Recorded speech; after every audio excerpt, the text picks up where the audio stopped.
नमस्कार।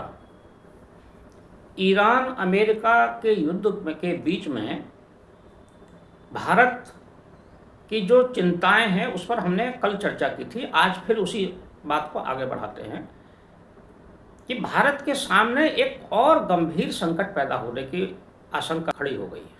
यह संकट है कृषि संकट, यानी कि खेती किसानी को लेकर संकट। हमने कल जो आर्थिक चुनौतियां हैं ऊर्जा की कमी को लेकर और व्यापार को लेकर, निर्यात को लेकर, आयात को लेकर जो कल बातें कही थी, चिंता व्यक्त की थी, उसको ही हम आज आगे बढ़ा रहे हैं। और उसकी पुष्टि इस बात से होती है कि हमारी सरकार भी उसको लेकर बहुत गंभीर है, लगातार ईरान के साथ बात भी कर रही है। ये जिस संकट की ओर हम संकेत कर रहे हैं, ये कृषि संकट है यूरिया उत्पादन को लेकर। यूरिया भारत में कृषि उत्पादन बढ़ाने में महत्वपूर्ण भूमिका निभाता है और भारत के किसान यूरिया का बड़ी मात्रा में उपयोग करते हैं। यूरिया का जो उत्पादन होता है, यूरिया खाद का, ये जो उर्वरक है, रासायनिक उर्वरक है, और इसका निर्माण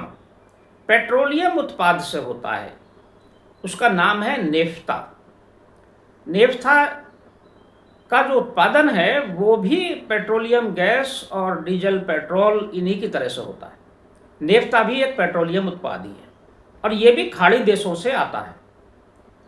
नेफ्ता भारत में भी उत्पादन किया जाता है, लेकिन अधिकांश मात्रा में ये खाड़ी देशों से आता है।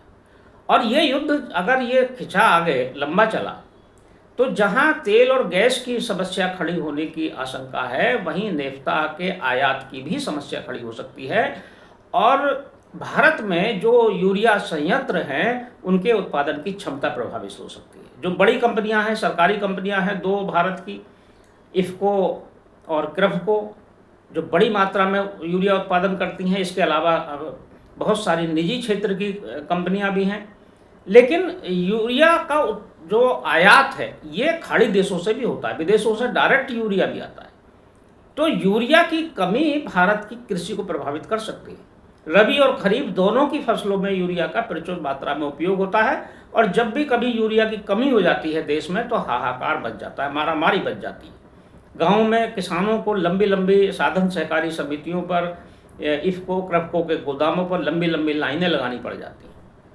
तो ये इफ़को और क्रेवको के उत्पादन को प्रभावित कर सकता है अगर नेफ्ता की अगर कमी भारत में होती है तो।